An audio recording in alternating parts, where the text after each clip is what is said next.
everyone, and welcome to Classic Gaming Today, where we take a look at the gaming experiences of the past through the eyes of the present. I'm your host, Tony, and today we're going to look at Myst, a first-person point-and-click adventure title, developed by Cyan and published by Broderbund in 1993 for the Mac computer platform, with a nearly infinite number of ports to other computer platforms and consoles following in later years, along with more remakes and remasters than you can possibly keep track of releasing over the course of the last 30 years. We're going to talk about that game in just a couple minutes, but first, as is usual, just a little bit of housekeeping up front. This is episode number 139. I'm excited to be here. I hope all of you are as well. If you'd like to reach out, let me know how I'm doing, provide feedback, comments, suggestions, or just talk about classic games and technology in general. I would love to hear from you, and there are a few ways you can reach out.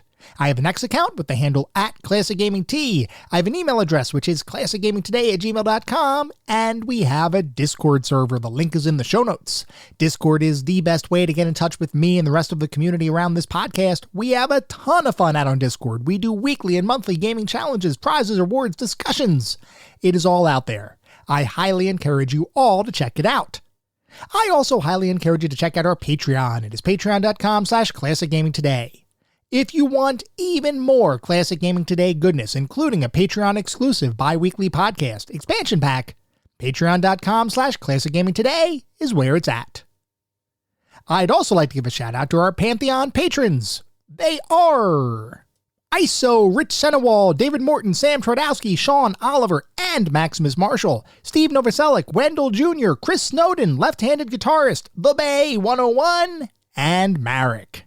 Thank you guys for supporting the show. Thank you all for supporting the show.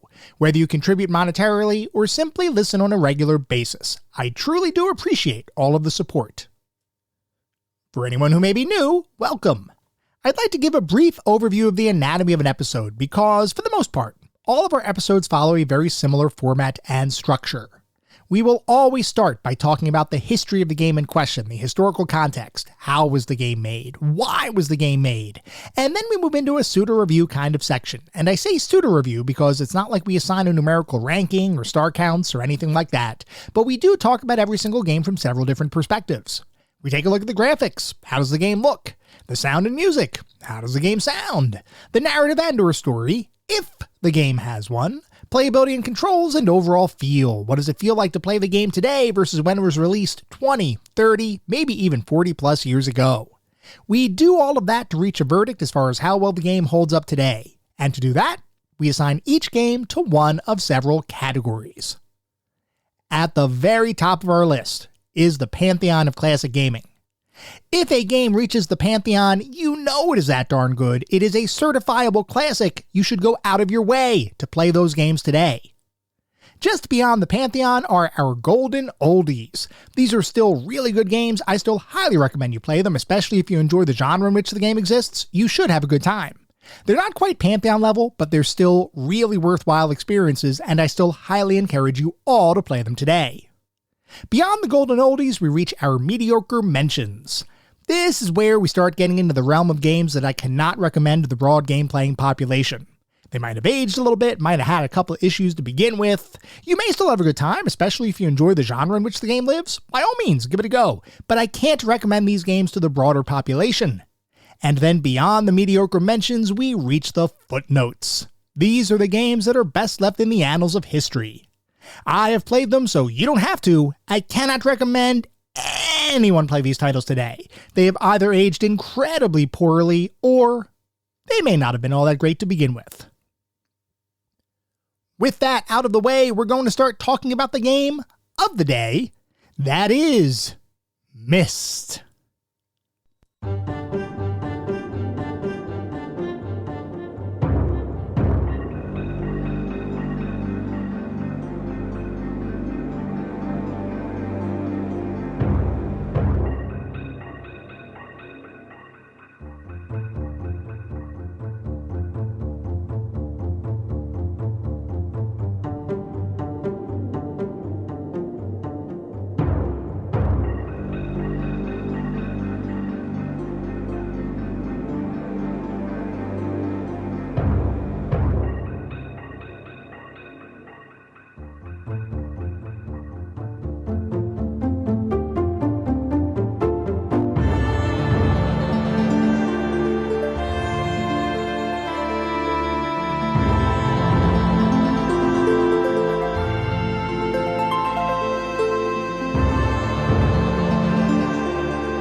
Myst is a first-person point-and-click adventure title, developed by Cyan and published by Broderbund in 1993 for the Mac computer platform, with countless ports, remasters, re-releases, remakes, and pretty much anything else you can think of following in the many years following its original release. Before we can talk about Myst, though, we need to take a step back and talk about the creators behind the game, brothers Rand and Robin Miller, two incredibly creative and talented individuals who would end up releasing one of the most influential and successful computer games of all time. Rand and Robin Miller would make a name for themselves in the early 90s, and their company, Cyan, would become famous for being one of the first studios to leverage the power of CD-ROM technology to deliver interactive experiences that the world had never seen before. But, as is often the case, that success ultimately evolved from much humbler beginnings. When Robin and Rand Miller were young, they were always interested in creating worlds, using their own imaginations to fuel far-fetched adventures in locations and environments that could only exist in the minds of children, but are oftentimes replaced with thoughts of bills, work, and other responsibilities as an individual continues to get older. For their part, while Robin and Rand would, of course, begin to grow up, they never lost their sense of wonder and imagination, with each boy continuing to explore various creative outlets in their own unique ways. For Rand, that meant diving deep into the world of computers, and during his junior high school years, he would teach himself how to develop his own games using the technology available to him at the time. Robin, by contrast, wasn't as interested in the digital frontier, but would instead focus on more analog forms of creative expression, as his high school years were spent studying and creating art and music. As both brothers eventually graduated from high school and began their respective college careers, they ended up living apart from one another for the first time in their lives, and while that time apart would mean less time available to spend on brainstorming new worlds and creative adventures than when they were children, the Millers were always on the lookout for opportunities to continue collaborating together. The only issue was, they didn't really have the right project to get their creativity flowing, at least not in any appreciable way. Sure, Robin and Rand would talk frequently, and they always bounced ideas off of one another. That was just the way their brotherly relationship worked. But they wanted something meaty to really sink their teeth into, and as the later 80s approached, they didn't have any projects lined up that would allow them to dive deep into something that they could truly work together on. This would all change in 1987, which is when a brand new software package would be released for the Apple computer ecosystem, the incredibly influential and popular toolset known as HyperCard. HyperCard was originally created by a man named Bill Atkinson, one of Apple's earliest engineers, and someone who would be responsible for some of the most important design and software releases in computer history. We have spoken about the Apple Macintosh before, and the fact that the Mac was one of the first mainstream computers to be intuitive to use for the general user, as its graphical interface, mouse-driven controls, and icon-based file system made actually using the machine much more user-friendly than competitors' command line-based systems. Well, Atkinson would be responsible for the majority of the Macintosh's overall design, its user interface, and the graphics capabilities of the operating system, effectively making it so that if you were sitting in front of a brand new Macintosh computer, you were seeing, in some capacity, Bill Atkinson's work.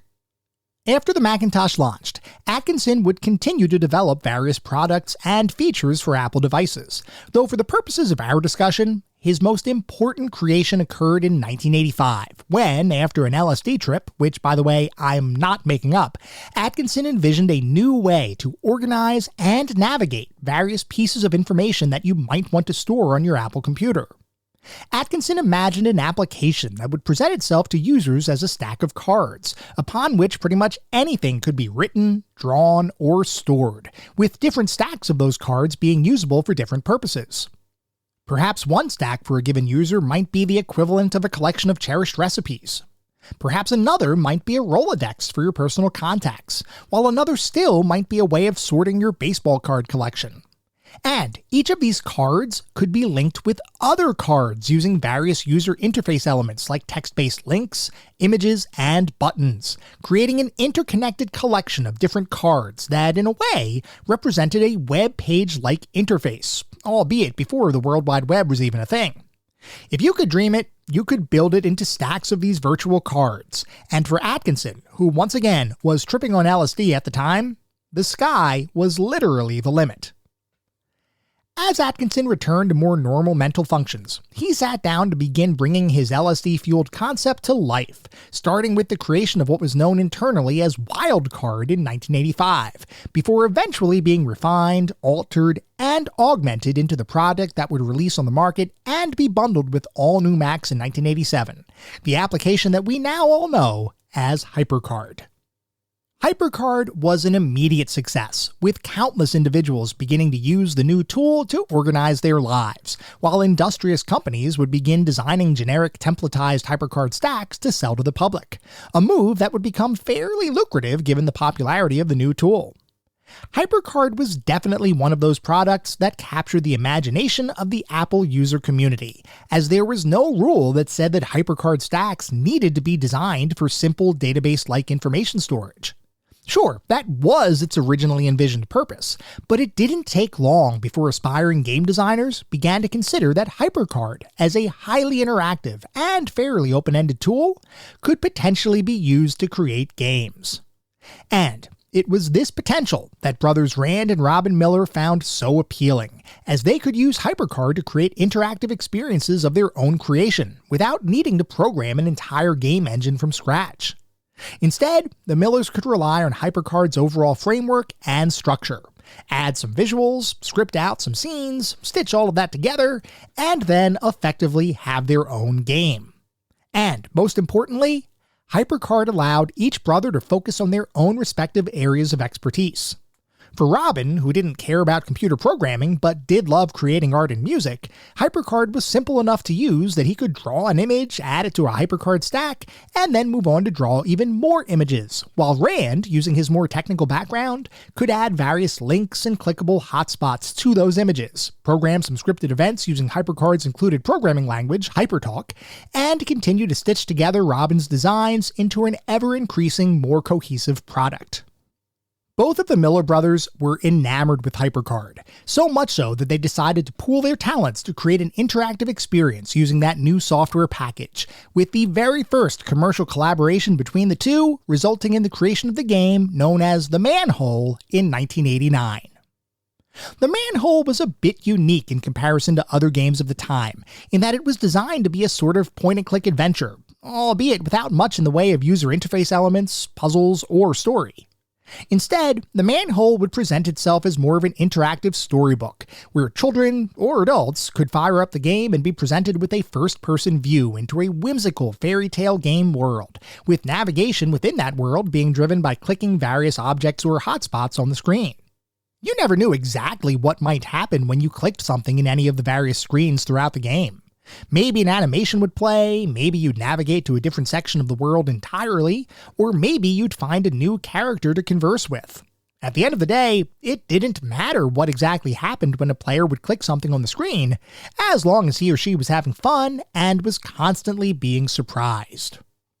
When The Manhole released for the Macintosh in late 1988, it would immediately garner significant critical praise, and would be declared by many to be one of the best children's-focused games ever released for a personal computer.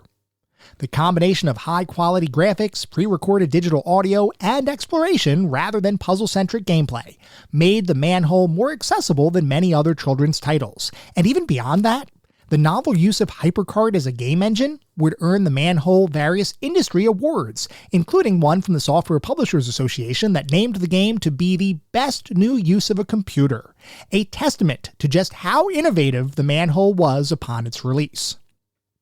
Robin and Rand Miller, who were now operating as the company Cyan, would follow The Manhole with several other children's interactive storybook titles, like Cosmic Osmo and the Worlds Beyond the Mackerel in 1989, and Spelunks and the Caves of Mr. Pseudo in 1991, all of which would be well received by critics and much beloved by children and their parents around the world.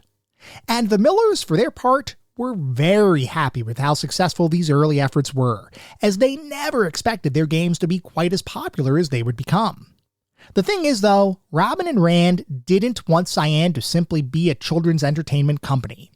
Sure, they loved what they had worked on, and they enjoyed how much children enjoyed their games. But the Millers wanted to do something more. They wanted to evolve beyond creating simple children's-based titles to instead make something with a much broader and adult focus.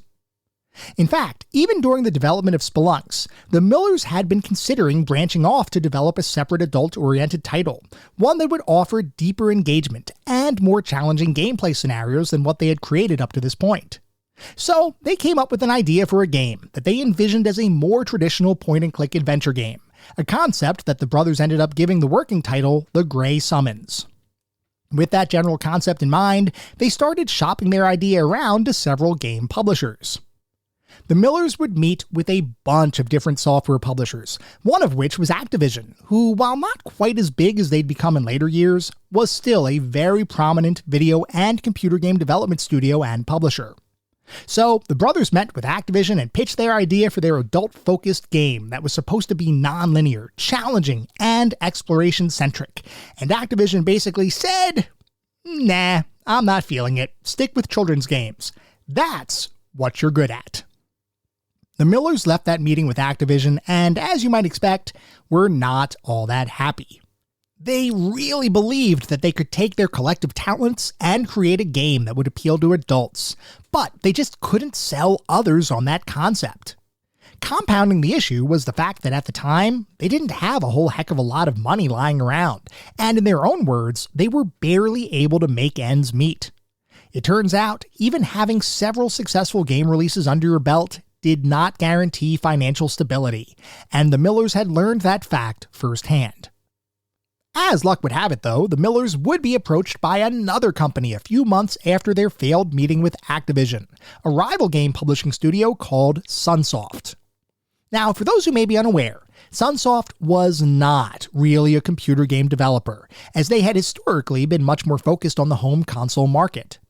But Sunsoft had seen and respected Cyan's work on their children-focused interactive storybooks, and they had heard that the company had unsuccessfully been trying to pitch an idea for a more adult-oriented game. Unlike Activision, Sunsoft believed that the Millers, and Cyan by extension, were talented enough to make almost any game they worked on a success, so Sunsoft scheduled a meeting with Robin and Rand Miller and basically told them that if they still wanted to create the Grey Summons, Sunsoft would happily fund and publish it. This news came as a complete shock to the Millers, so much so that they effectively accepted the offer on the spot. As they left that fateful meeting with a relatively modest budget of $260,000, they were resolved to create a title that would prove all of the publishers who rejected their initial pitch wrong. The Millers were going to create a successful adult-oriented game, no question about it. They figured there would be hurdles along the way, but they also believed enough in themselves and their company to know that they could overcome any obstacles that might get in their way. And it was that resolve and determination that would drive Cyan to begin working on the title that would eventually come to be known as Myst. The first question that the Millers faced as they began to flesh out the design of Myst was, well, what was this new game actually going to be about? They knew they wanted to create a mature title, though in this context, I'm not talking about adding in violence or sex or anything like that. No, what the Millers meant was that they wanted their new game to be focused on the critical thought and reasoning skills that typically were the purview of fully formed adults, rather than the younger children that their prior titles had been focused on.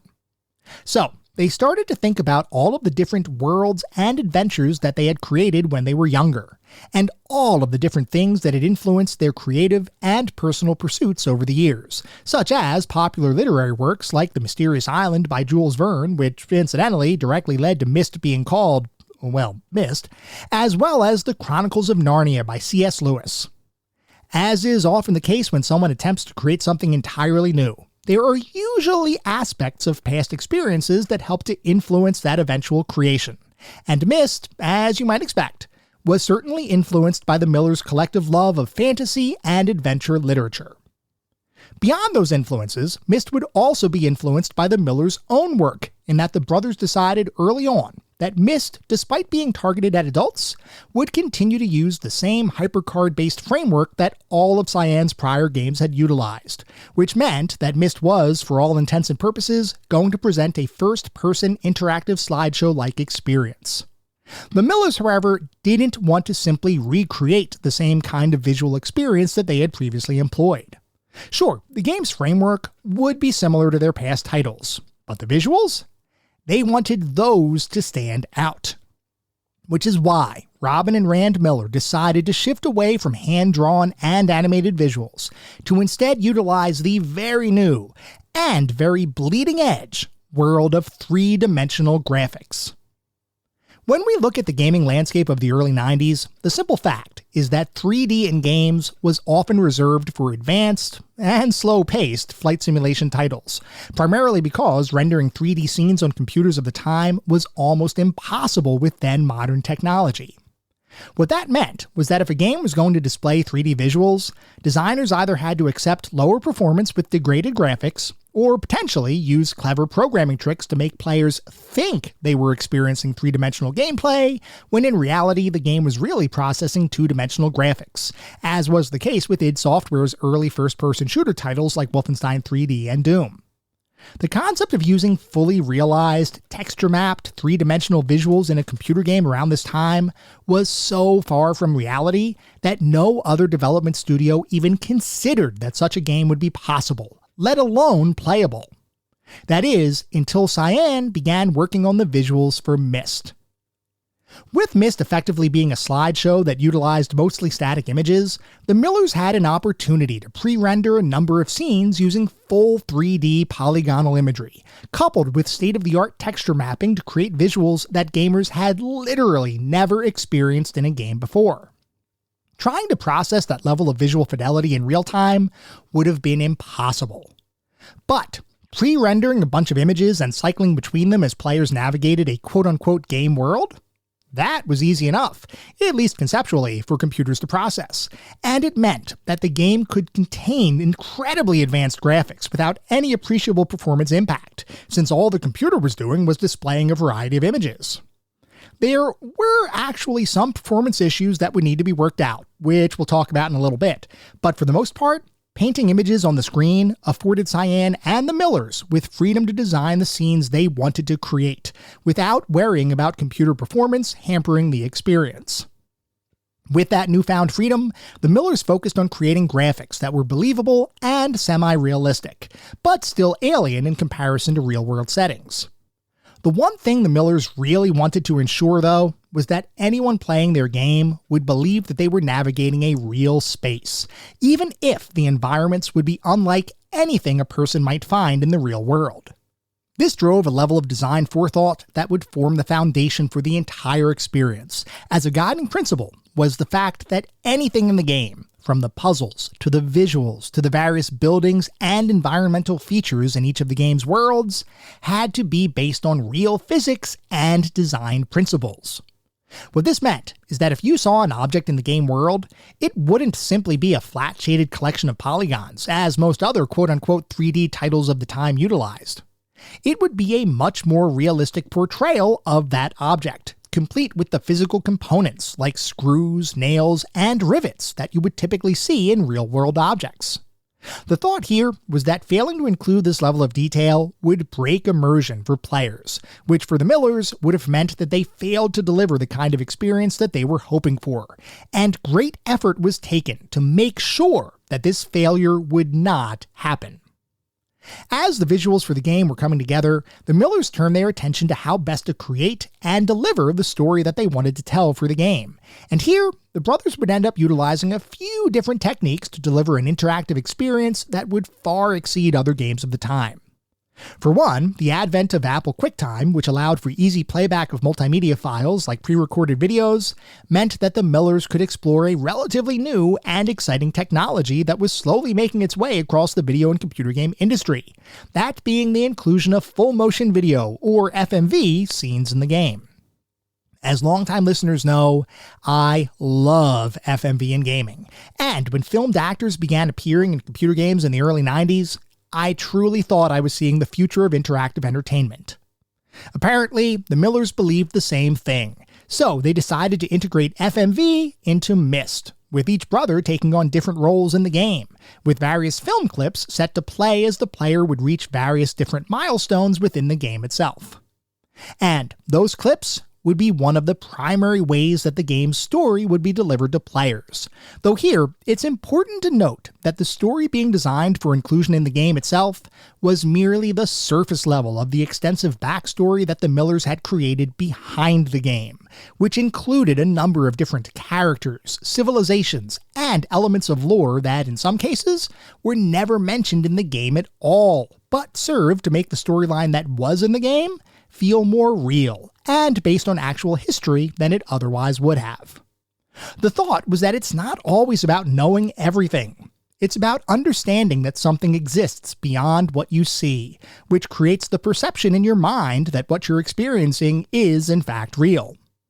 This is something you often find in literature and film, where storytellers often write up extensive background information on the characters and settings that help to shape the overall story, but might otherwise be untold to readers and watchers.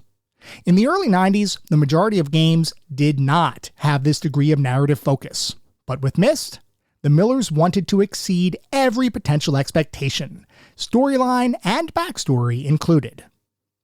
Interestingly, a good portion of the game's narrative would be delivered by the environment itself, rather than having individual characters do a ton of story exposition as you played the game. And one of the most important design considerations that the Millers needed to work through in order to really make the world of Myst feel alive was how to design the various puzzles that would permeate the game's environments. Puzzles in adventure games are pretty much an expectation of the genre, and oftentimes popular adventure games have puzzles that are either inventory-based, dialogue-centric, or in some instances, separate logic-based encounters independent from the game's world itself.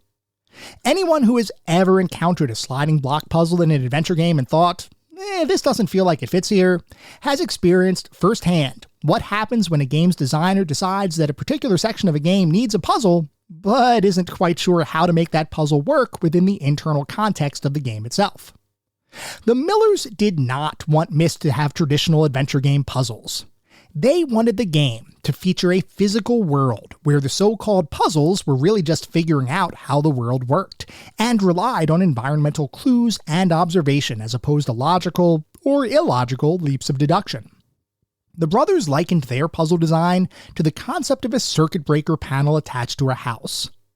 A circuit breaker panel is a real physical object, and has to abide by certain real physical rules. When you turn on or turn off certain breakers, your actions cause something to happen in the house that the panel is attached to. It's a physical interaction. You see the results of your action, and you can deduce what other actions might cause something to happen, simply through your own observations. This whole concept is exactly the type of puzzle design that permeates Myst. A circuit breaker panel is not a magical square where you slide pieces around to reconstruct an otherwise jumbled image. That's not reality, and that puzzle design, according to the Millers, is not satisfying for players to experience. I mention all of this to say that one of the core goals of Myst's design was that every puzzle needed to make logical sense, where flipping a switch or turning a valve caused an effect that you could observe and analyze, allowing you to deduce what the solution was without needing any arbitrary outside knowledge or guesswork.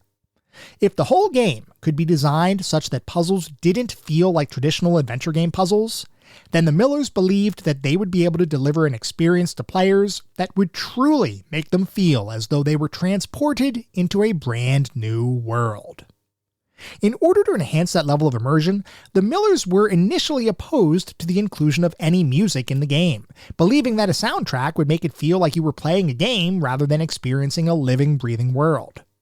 Well, it turns out that early playtests for the game suggested that the absence of music was not delivering more immersion, but was instead making the game feel less advanced than every other aspect of the game was shaping up to become. So the Millers went back on their original design decision, with Robin Miller composing a synth-heavy soundtrack for the game that, rather than breaking immersion, would instead drive even deeper engagement for players. That music ended up being a critical piece of the overall experience, and once players tested the game with Miller's digital audio recorded soundtrack, there was no comparison. This was the way Myst was expected to sound.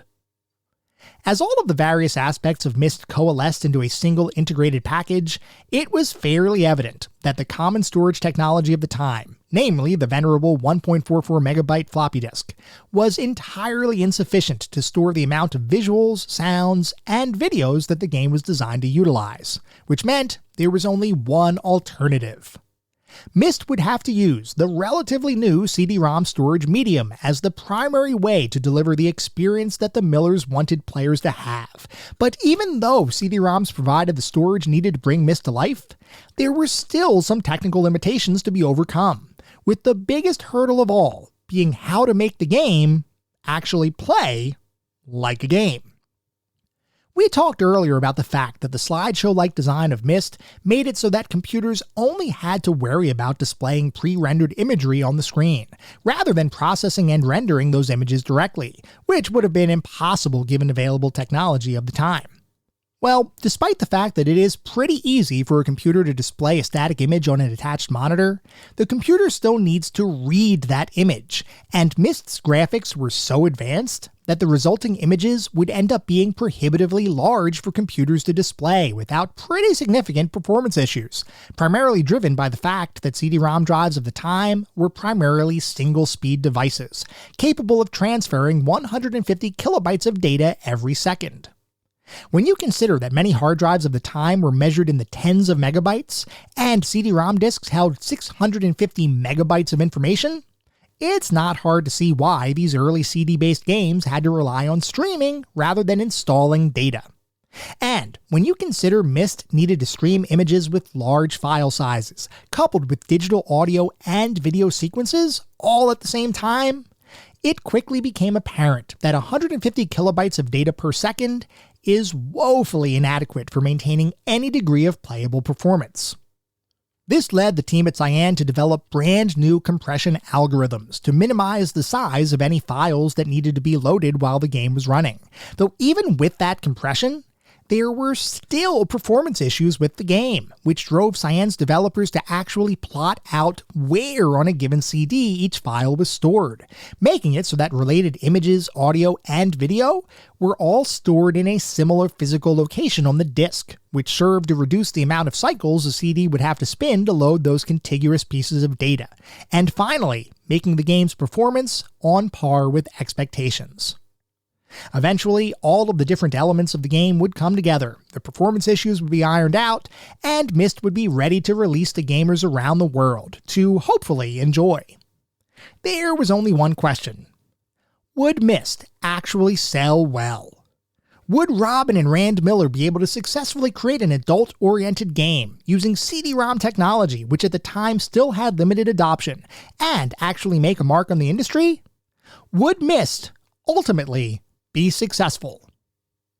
The short answer to all of those questions is yes, as Myst would become a cultural phenomenon shortly after its release in 1993, with countless critics and players alike declaring the game to be unlike anything they had previously experienced, with graphics so advanced that it felt like you were playing real life, and puzzles so complex that it would take many players months to beat the game, even if they spent tons of hours attempting to unravel Myst's underlying secrets. Myst would end up being one of the most influential and successful computer games ever released, as it would almost single-handedly sell CD-ROM technology as a requirement to computer users everywhere, and would itself become the best-selling computer game of all time, at least until The Sims stole that title in the early 2000s, with over 6 million copies sold in the 7 years following its initial release.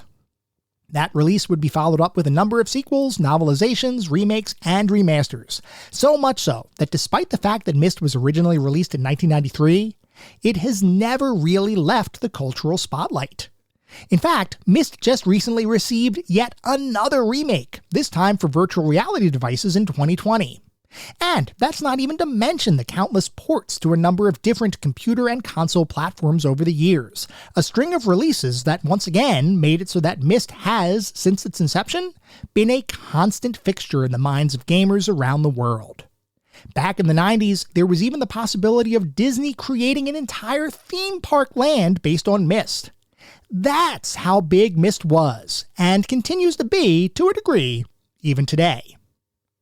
Myst would receive a number of Game of the Year awards from multiple publications, and would in later years be widely recognized as one of the best and most influential games of all time. It was, and is, a cultural icon. Luckily for all involved, the Millers, and by extension Cyan, continue to maintain a presence in the gaming industry even today. While Robin Miller has only maintained a passing connection to Cyan, most prominently with his work on various soundtracks over the years, Rand Miller has maintained a much more active role in all of Cyan's games, and today remains the company's CEO. Almost all of Cyan's history has been defined, at least in part, by Myst's success, and even modern games that the company has created are all in some form or fashion Myst clones, albeit with more modern amenities and design sensibilities. Their latest non-Myst release was a title called Firmament, released in 2023 for all modern platforms, that would end up not garnering quite as much praise as the company's prior efforts. Ironically, one of the major complaints against Firmament is the game's puzzle design, which some critics have suggested are too easy in comparison to its ancestors. Considering the first Myst title shipped with a notebook for you to take notes in, basically telling players that you need to pay attention to play this game, it is somewhat disappointing that some of that difficulty would be lost for Cyan's most recent release. While I haven't personally played Firmament yet, and therefore cannot confirm or deny the opinions of critics, I still find it interesting that in the eyes of many, Myst remains the standard by which all similar styled adventure games are compared to, even today. The only question remaining is how well Myst holds up today, which is a question we're going to answer in just a few minutes. But regardless of whether Myst is still worth your time today or not, the fact is that Myst is, perhaps more than any other game we've covered, a truly significant release in computer and video game history, and is a title that continues to have its influence felt even today. And in the eyes of countless gamers, Myst still represents a high watermark for puzzle-based adventure gaming. For fans of the original game and its various incarnations over the years, Myst will almost certainly remain a permanent and cherished memory, and even if you personally don't enjoy Myst-styled adventure games, the simple fact is that Myst as a standalone game, and its continued influence beyond that initial release, still deserve to be respected. It is, quite simply, a true classic in every sense of the word, and is a title that will undoubtedly continue to be remembered fondly forever.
We are now going to shift to start talking about what it feels like to play Myst today versus when it was released over 30 years ago.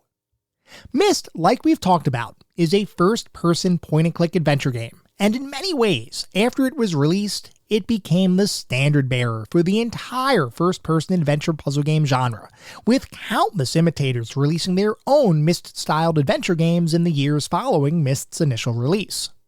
Myst wasn't the first-person point-and-click adventure game, but it was by far the most popular, and, like we discussed, it literally took over the industry to become one of the most popular, highest-selling computer games of all time, at least as of the point of its release.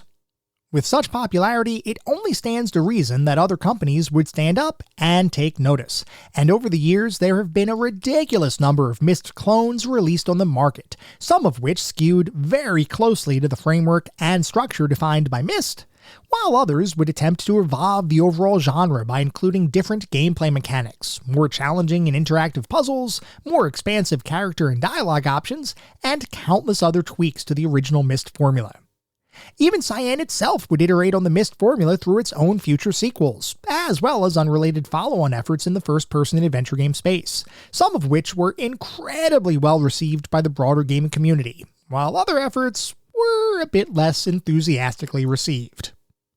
Enthusiasm was not an issue with Myst's initial release, though, and it is that experience, the very first Myst, in its very initial form, that I played for this podcast episode, and is the version of the title we'll be discussing today. As we go through my thoughts, we'll very clearly see why Myst became the phenomenon it would eventually evolve into, as well as how Myst, as a very early first-person adventure experience, would be limited by the technology and design paradigms that were prevalent at the time of its release. The question is, does Myst, in its original form, still make sense to play and hopefully enjoy today? Well, that is the question we're going to answer. And to start, we need to talk about the general framework of the game itself, and exactly what you're going to be getting yourself into if you decide to sit down and play the original version of Myst in 2025. When you first start the game, you'll be treated to a very brief introductory cutscene that shows you entering the world of Myst, before the dust settles and you're given control to begin exploring the game world.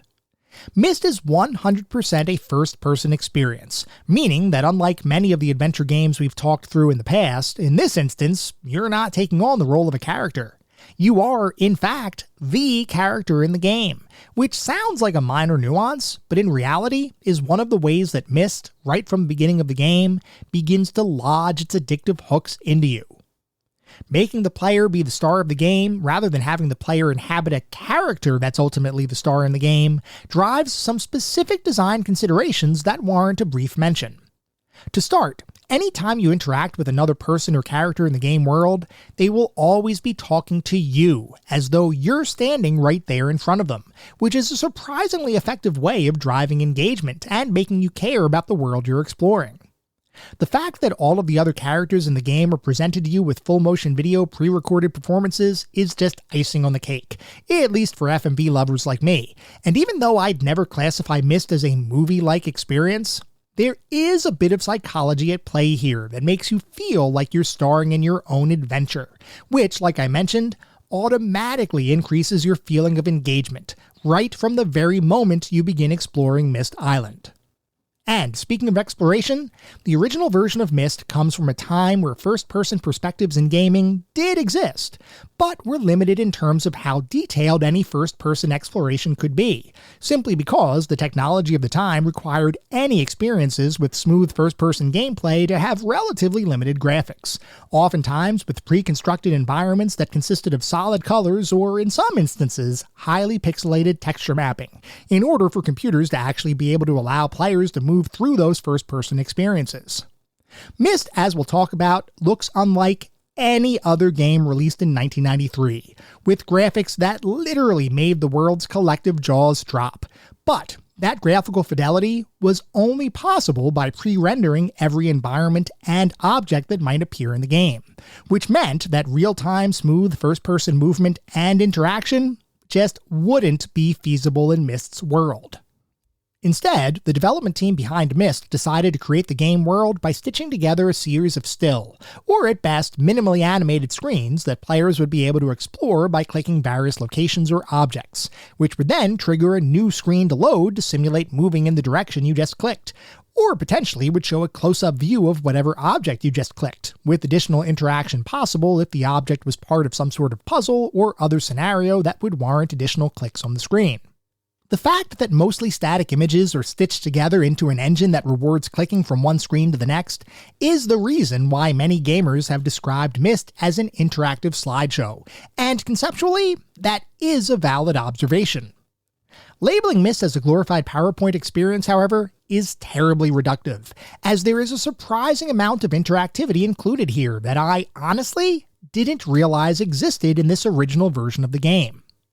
Now, to be fair, the general act of navigating around the game world is truly a slideshow-like point-and-click experience, and by clicking your mouse cursor on a path that might be in front of you or on the side of the screen, a new screen will load that represents your new location, oftentimes from a slightly different perspective that, in some cases, can actually become a tad confusing. Limiting navigation to moving between a series of stitched-together static images with shifting perspectives and angles can cause you to occasionally lose your sense of direction, or at least that happened to me a couple times, especially with some of the environments that end up looking fairly similar. More modern interpretations of the game, especially those with full first-person movement mechanics, avoid this issue entirely, as you feel much more in control as you navigate each unique environment exactly the way you want to, rather than being forced into whatever perspective or view the development team wants you to experience in any given scene. The more punctuated movement in the original Myst did take a little bit of time to get used to, and certainly isn't quite as fluid as modern first-person styled puzzle adventure experiences. But I was surprised at how quickly I acclimated to the game's admittedly older navigation style, and I'd venture a guess that most people who spend 15 to 30 minutes with the game won't have much of an issue getting where they need to go without too much difficulty. The good news is that beyond the simple act of clicking to move around the game's various locations, the majority of those locations have a fair number of things to interact with and explore. And here is where the interactivity of the title ends up going beyond the simple slideshow-styled navigation that critics of the game might complain about. Because on any given screen, there can be any number of objects that you can interact with, each of which translates physical actions into simple mouse movements in a fairly convincing way that, once again, makes it feel like you yourself are taking action in the game's world. As an example, let's say you need to pull a lever that's attached to some contraption. Well, rather than simply clicking on that lever and seeing something happen, you actually have the ability to hold down your left mouse button and move your mouse, which gradually moves that lever in the direction that you're dragging your cursor. Or perhaps you need to alter the position of a slider-like control system. Rather than clicking the position you want to move the slider to, you can grab hold of the slider itself and drag it up and down, changing its position in a much more continuous and real-world analogous way than simply clicking a button on your mouse. I know, this sounds like a super simple thing, and it is something that we take entirely for granted today.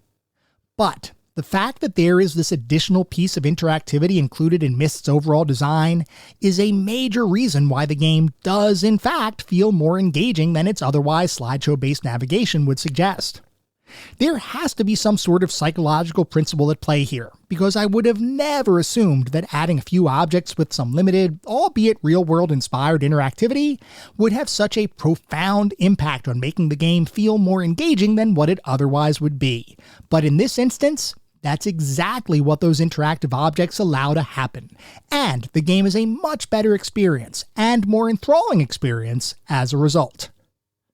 Now, you might be wondering why you'd want to interact with all of the various objects scattered throughout the game world, and the reason for that is that all of Myst's puzzles are environmentally driven, which means in order to solve Myst's underlying mysteries and uncover more of its world to explore, you need to interact with the environment to solve those embedded puzzles. There have been countless critiques of Myst's style of puzzles over the years, with a huge number of players complaining that the game is simply impossible unless you buy a strategy guide or, in today's digital world, find a walkthrough online. Those critics explain that the puzzles in the game are so obtuse and convoluted that you couldn't possibly solve them without knowing what the game's designers were thinking. A sort of first-person version of the Moon Logic-styled puzzles that permeated earlier adventure game experiences, albeit without as much of an ability to brute force solutions by clicking every object you might have in your inventory on every interactive hotspot in a game's world. Because, unlike most adventure games of the time, Myst does not give you a usable inventory. And over the course of the game, outside of some very brief sequences where you may use an object to unlock a chest or light a fire, you won't be using any carryable objects at all as you play the game. Instead, every single puzzle is a part of the underlying environment, and in nearly all instances represent physical mechanical devices that you need to figure out how to use in order to accomplish whatever goal you're attempting to achieve.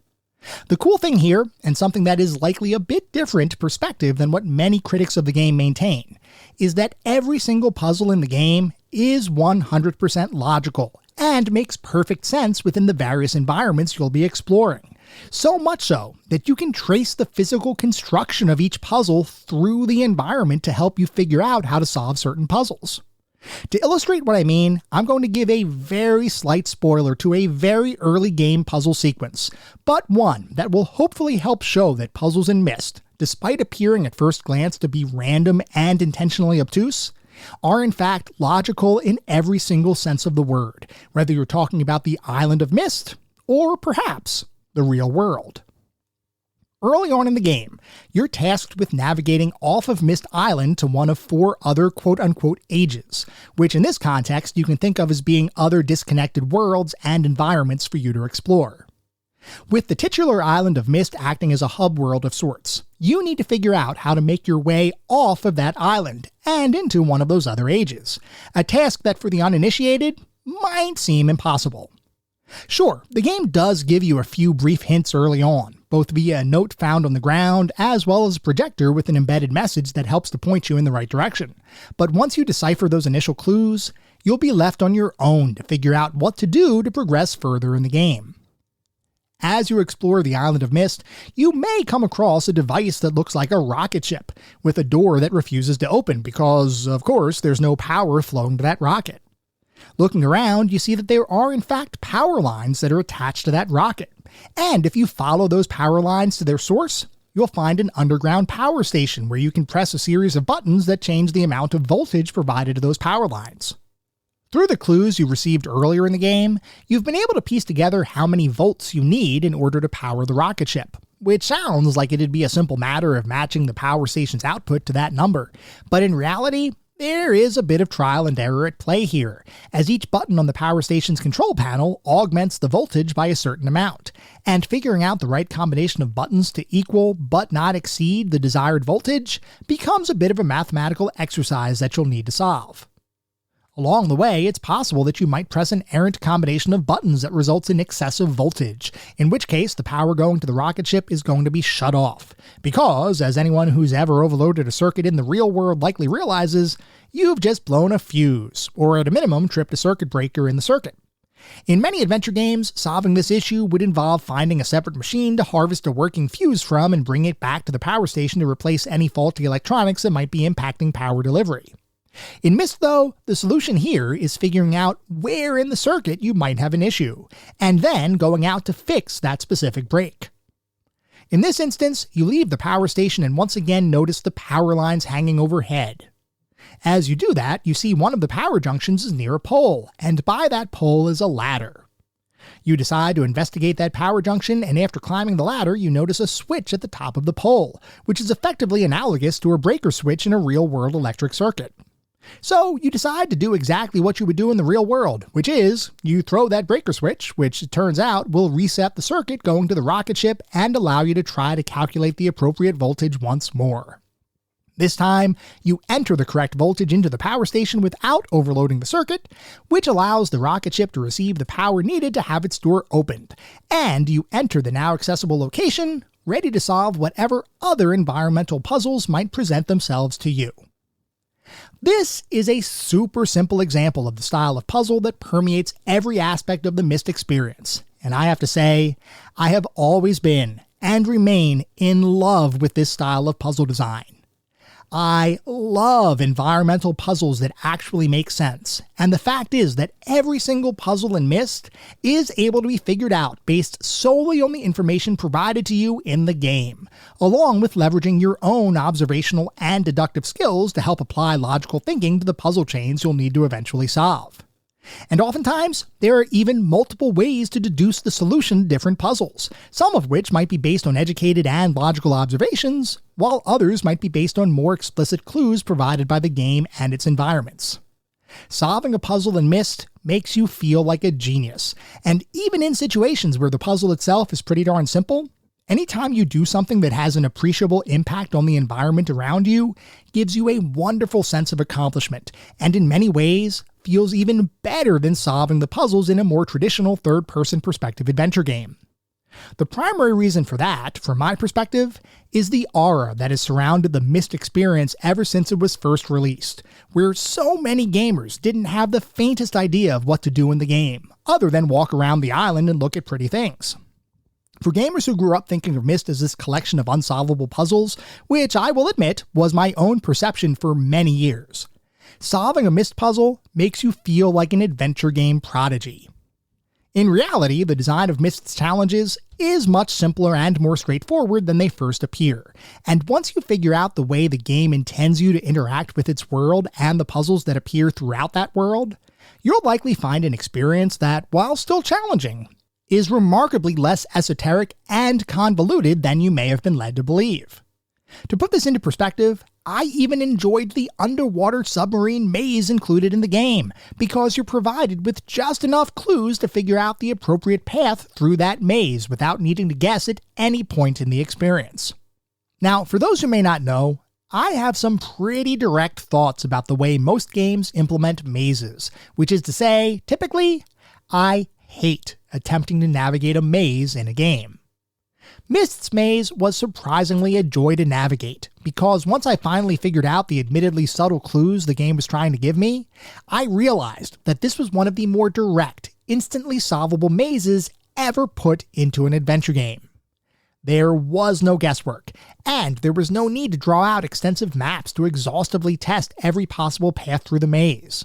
All you needed was observation and a bit of deduction, and you could make your way through the maze without issue, which I've got to say, I really appreciated. The other cool thing about Myst's puzzles is that they all feel quote-unquote real for the environment that you find them in, which once again plays into the fact that each puzzle in the game is a physical part of the game's world, and are logically designed to make sense within that game world. Like I mentioned, you'll need to navigate both Myst Island as well as 4 other disconnected ages as you play Myst, and the puzzles that are present in each individual location are all tailor-made to make sense given the context of those locations. This is not a game where puzzles are included that make no sense given your surroundings. This is a game where puzzles feel like they are a natural part of your surroundings, and because of that slight distinction, every puzzle in the game feels amazing to experience and eventually solve. All of that puzzle solving is in service to the main story of the game, which involves a slightly dysfunctional family, all of whom have gotten themselves trapped in magical books with no means of escape, unless you scour all of the lands in the game and recover the missing pages from those books. For most of the game, you have to worry about trying to find the pages from 2 different books. A red book, in which a man named Sirius is imprisoned, and a blue book, in which Sirius's brother, Akinar, is stuck. As you find more pages throughout the game and return them to either book, you'll receive more of the game's story, all of which is told via postage stamp-sized full-motion video sequences that will be immediately nostalgic to anyone who grew up with the limited multimedia capabilities of Windows 3.1 and other operating systems from around that time. Which is to say, I loved those FMV sequences, but for those without as much nostalgia for this particular time in computing history, you may have a different perspective. I also should mention that Myst employs a plot device that I absolutely adore, which is the concept of hiding a secret in relative plain sight, right at the beginning of the game, that you will only notice by progressing later in the game. This kind of thing is an immediate turn-on for me, because it makes me question every other aspect of the game from the perspective of wondering what other secrets the game may or may not hold. Even in games where there are no additional secrets to uncover, the mere existence of something so well hidden, yet so easily accessible, is something I deeply enjoy, and Myst absolutely hits the mark for me with that one. I have even more to talk about, especially around the more specific aspects of the game, which we're going to dive into in just a couple minutes. First though, as we always do, we need to take a look at the back of the box, because as you all know, I love looking at the back of the box for these games. I love learning how different companies marketed their titles, especially in the era of gaming that we typically look at. Back then, we didn't have a pervasive internet. We didn't have YouTube with gameplay videos. Back then, most of the time our buying decisions were made off of word of mouth from family and friends, reviews we may have read in magazines, and what the box actually looked like. Did the front of the box make the game look cool? If so, we'd pick it up. Did the back of the box make the game sound cool? If so, we might purchase it. If not, back on the shelf it would go. So for Myst, for the Macintosh computer platform, the back of the box says, November 22nd. A great injustice has been done, and I, Atris, have paid the price. The books I have created led to worlds so fantastic they could fill a lifetime. But something has gone terribly wrong, and my creations are being destroyed by someone's greed. I suspect one of my sons, either Cirrus or Akinar, but I cannot be sure. I dare not write further without revealing too much. My only hope is that I can find the answer before it's too late. Fewer chosen, fewer succeed. Journey now to an island world surrealistically tinged with mystery, where every vibrant rock, scrap of paper, and sound may hold vital clues to you unraveling a chilling tale of intrigue and injustice that defies all boundaries of time and space. Only your wits and imagination will serve to stay the course and unlock the ancient betrayal of ages past. And then there are some screenshots on the back of the box with some captions, and I have got to say 150 million% this box sells me on the game. This, like I was saying, is the kind of game that I absolutely adore. The graphics look unbelievable, especially considering this is a game from 1993.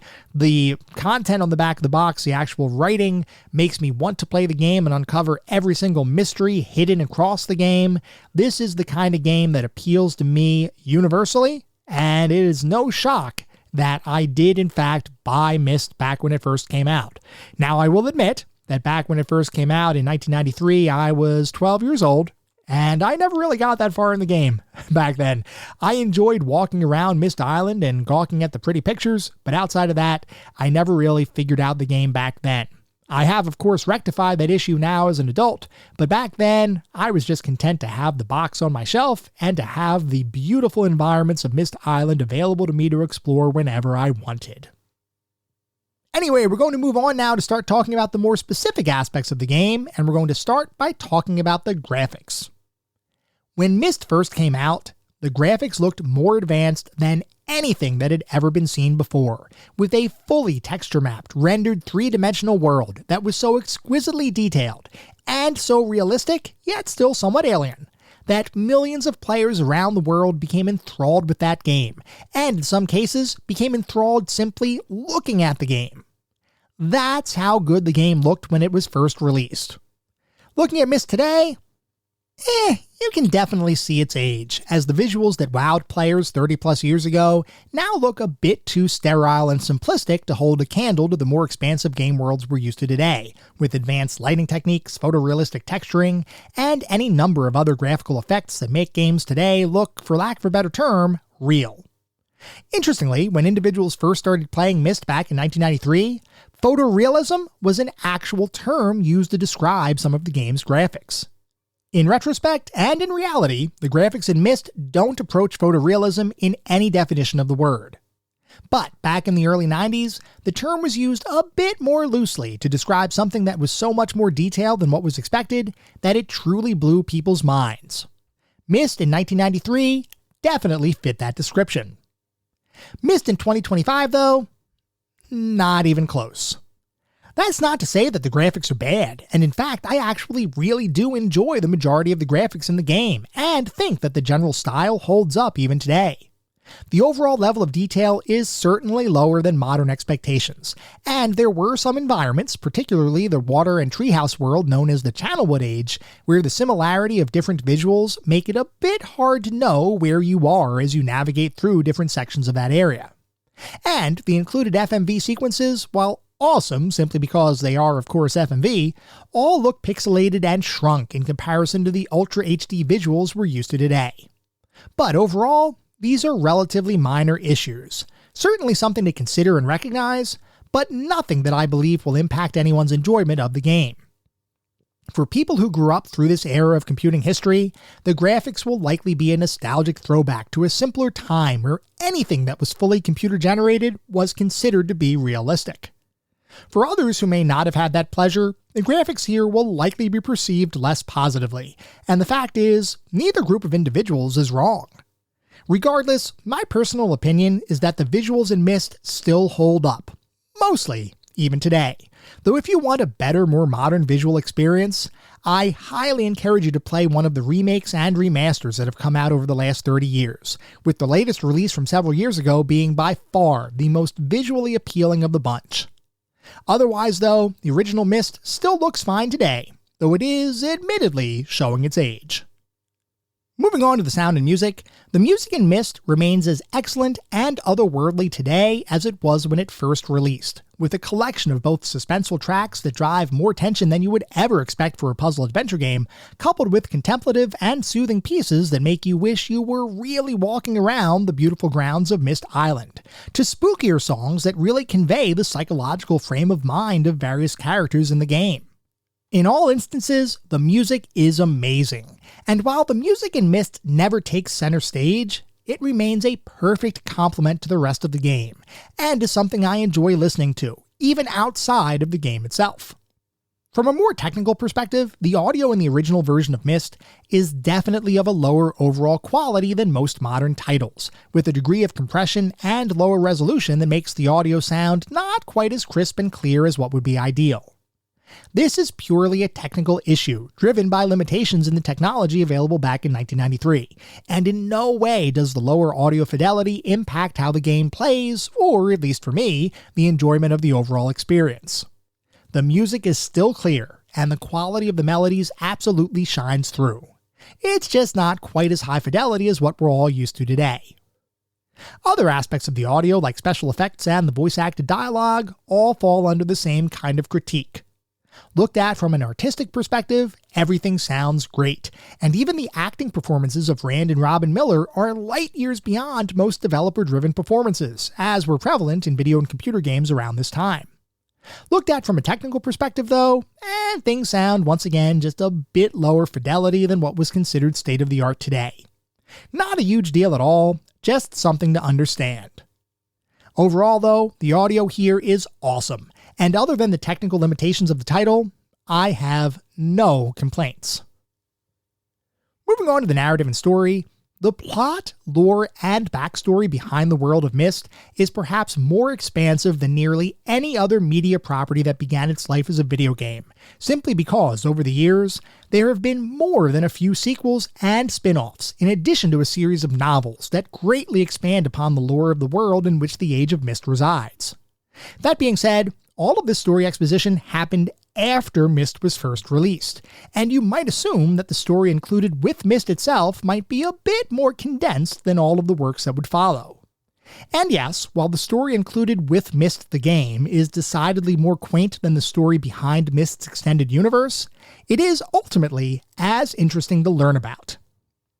The whole concept behind Myst is that a race of magical beings, the Dani, have learned how to travel to different worlds and timelines, known in Myst as ages, by writing about them in special books.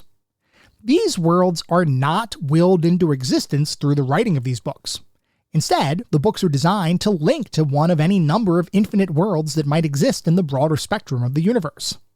And using these linking books, individuals can transport themselves and others to the ages or worlds described in these books. When you first start playing Myst the game, you've been transported to Myst the Island, an age that was previously linked to by Denis author Atris, who, over the course of many years, has created a number of linking books to various other ages, with Atris's work documented in the library in Myst Island, within which several books remain available to be read. Unfortunately, the majority of the library's collection has been ruined by one of Atris's two sons, Cyrus and Achenar. Both of Atris's sons used to accompany Atris on his journeys around to different ages, but it turns out their wanderlust and desire for power got the better of them, and they ended up trapped in books of their father's creation, unable to continue their exploration and potentially conquest of various ages until someone sets them free. To set the brothers free, you need to find pages scattered about each age that correspond to the specific book of the brother you want to assist, either red pages for Cyrus or blue pages for Achenar. As you discover different pages, each brother will give you more details about their own imprisonment, painting a very negative picture of the other, all in the hopes of convincing you to assist one over the other. It's ultimately up to you to determine who you should help, while also realizing that Atris, the duo's father, is nowhere to be found. What happened to him? Where has he been as you've been exploring all these ages? And what does he think of his son's imprisonment? Depending on how you play the game, you may or may not discover the answers to all of these questions. One thing is certain though. After exploring the world of Myst, you will, most certainly, never be the same again.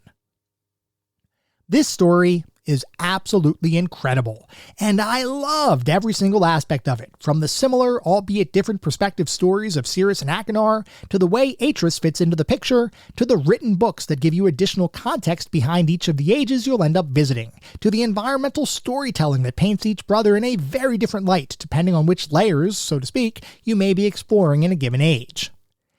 Everything about the story was phenomenal, though I must admit, I am a bit of a Myst lore junkie, as I have read every Myst novel and book ever published, and played and beaten every Myst game ever released.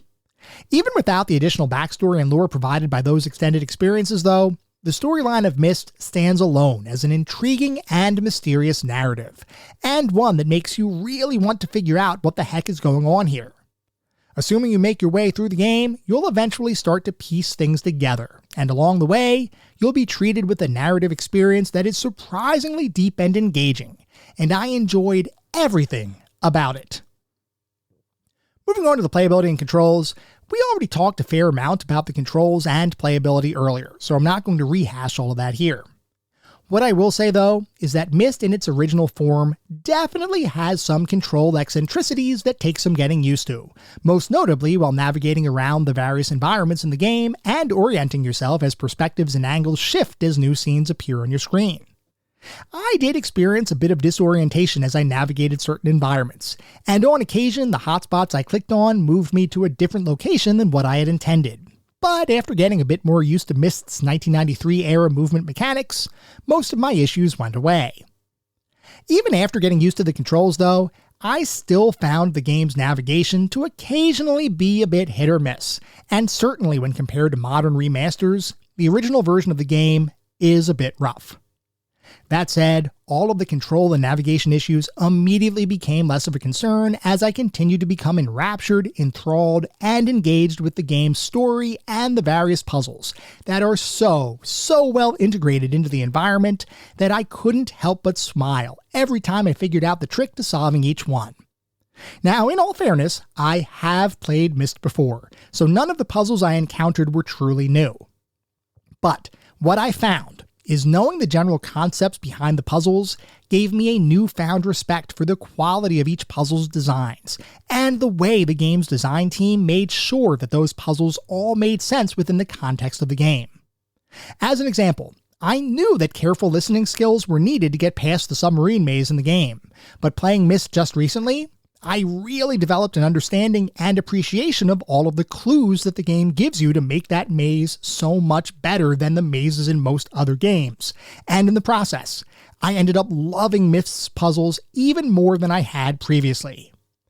I cannot say enough good things about the puzzle design here, at least after you learn the game's grammar and what it expects of you. Going into Myst entirely blind is still going to result in a learning curve, but once you overcome that initial barrier to entry, you'll find a deep, absorbing game that remains incredibly fun to play, even today. So what is our verdict on Myst? Well, it's probably not a huge shock, but Myst is, beyond question, the newest member of our pantheon of classic gaming, and I have no reservations recommending Myst to anyone looking for a deep and engaging puzzle-oriented adventure experience. That being said, if you've never played Myst before and you don't have overwhelming nostalgia for early 90s Mac and PC gaming, I actually recommend you play the later Myst remasters as opposed to the original title. It's not that Myst in its original form is a bad game. Far from it. And to be clear, it is this original version that's making its way into our pantheon today. But if you want to experience the true, definitive, more modernized version of the game, just play the latest remaster and be content that you've likely played the best version of the game available. At least until it gets remastered again in another 5 or so years. Whether that happens or not, the fact is that the original release of Myst is a landmark title in computer and video gaming, remains an incredibly memorable and high-quality experience even today, and is undeniably deserving of its spot in our pantheon of classic gaming.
That was our episode on Myst. I hope you all enjoyed listening to it as much as I enjoyed creating it.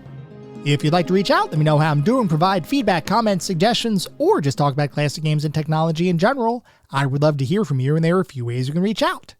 I have an X account with the handle @ClassicGamingT. I have an email address, which is classicgamingtoday@gmail.com, and we have our Discord server. The link is in the show notes. Discord is the best way to get in touch with me and the rest of the community around this podcast. We have a ton of fun out on Discord. I highly encourage you all to check it out.